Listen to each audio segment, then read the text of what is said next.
I, আমরা কি বাসা দেখতে যাব না? আমাকে সাথে করে নিয়ে যাও। আমি তোমাকে নিয়ে দরজায় দরজায় ঘুরতে পারবো না। সবসময় বাসা দেখা নিয়ে প্রবলেম করো তুমি। আই, খেতে আসো। আসছি। খাবার ঠান্ডা হয়ে যাবে, এক্ষুনি এসো। কি আসছো না কেন? আসছি তো।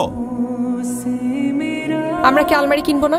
সারাক্ষণ নাই নাই করো কেন? তো বিরক্ত লাগে, খালি কমপ্লেইন। আমি তোমার জন্য কিছু করি না। তুমি আমার জন্য কখনো কিচ্ছু কর। ওকে ফাইন, আমি যেহেতু তোমার জন্য কিছুই করি না, দুজনের একসাথে থাকা কোনো মানে নেই। আমি চলে যাবো। এটা ধরো, একটু আগে তুমি যা যা বললে এটা তুমি এখানে লিখবে। লিখতে হবে কেন? কারণ আমি চলে যাবো, যাওয়ার আগে ডকুমেন্ট হিসেবে এটা নিয়ে যাবো।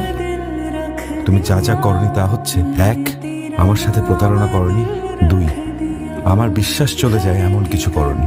বিশ্বাস চলে যাওয়ার আগে জীবন চলে যাওয়া ভালো। 3, তুমি আমাকে একা হতে দাওনি। 4, তুমি আমাকে কখনো ক্ষুধার্ত রাখোনি।